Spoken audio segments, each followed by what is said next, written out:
آله وصحبه أجمعين أما بعد. All praise belongs to Allah subhanahu wa ta'ala, who has given us the opportunity to come to His house. We ask Allah Azza wa Jal to accept our worship and forgive our shortcomings. We ask Allah subhanahu wa ta'ala to grant us the khair of this day and protect us from all types of evil. Ameen ya Rabbal Alameen.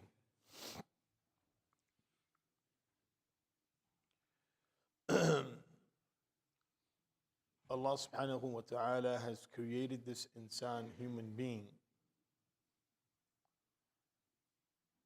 from nothing, from very insignificant thing, as Allah describes in the Quran.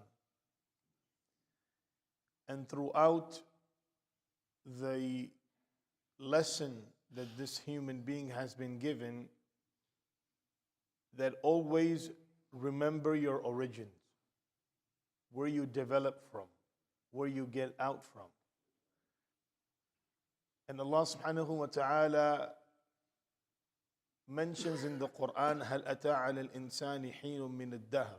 O insan, there was a time that came upon you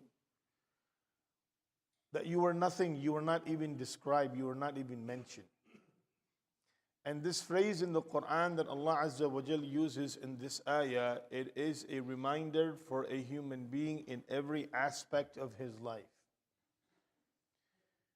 Because as a human being develops himself, along with his physical development, his ego also develops. And the more development you have in this world, the more achievement you have in this world, the bigger the ego gets inside.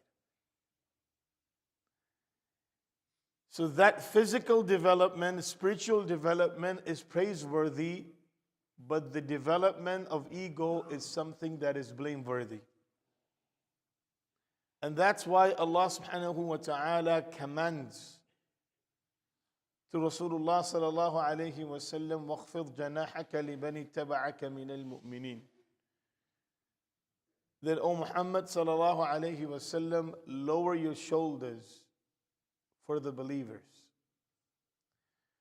So one of the qualities that we learn from Rasulullah sallallahu alayhi wa sallam is at-tawadu', humbleness. And tawadu' are of two types: at-tawadu' al-mahmud wal-madhmum, a praiseworthy tawadu' and humbleness, and a blameworthy humbleness. What is a praiseworthy humbleness? That when a person thinks and values an individual from his heart for the sake of Allah and not for anything else. It is not a physical humbleness, it is more of a humbleness that comes from the heart. And that is the true essence of humbleness, because if you are just showing humbleness from your physical appearance, and there is no humbleness found in the heart, then this is called nifaq, this is called hypocrisy. And any action that is done with hypocrisy, the effect of that action, it retaliates. So whatever action is done for a good purpose, if it's done with hypocrisy, then the effects of that action flips. It becomes opposite. You know, sometimes you have certain types of medicine that if you don't take them in the right way, then it does the opposite of what it's supposed to do, right? The effects changes. So any amal that is done with nifaq, with hypocrisy in the heart, then what happens is the effect of that action changes. So instead of giving good to you, it brings harm to you.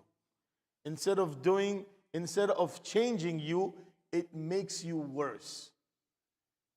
It ruins you from inside. And this was the situation of the munafiqeen during the time of the Prophet ﷺ, that their nifaq actually made their action do things which was the opposite than what Rasulullah sallallahu alaihi wasallam commanded.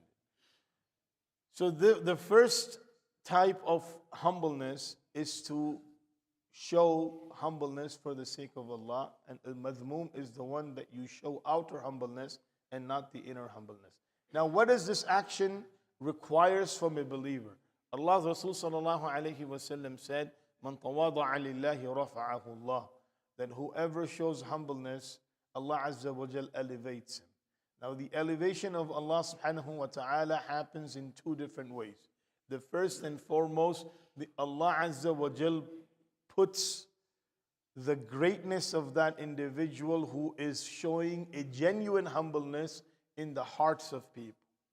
And on the day of judgment, due to this humbleness, Allah gives him this special rank.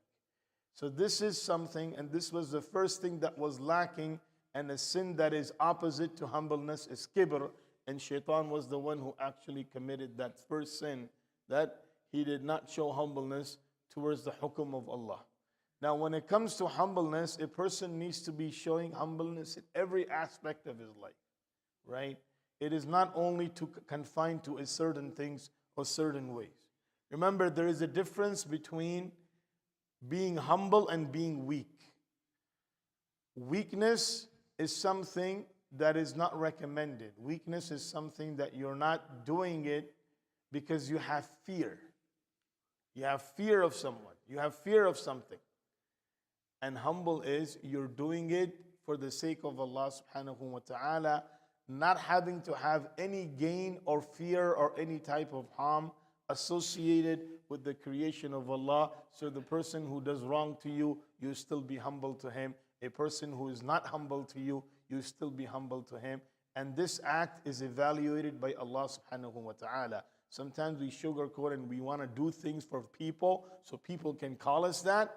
But in reality, the action is valued in the sight of Allah subhanahu wa ta'ala.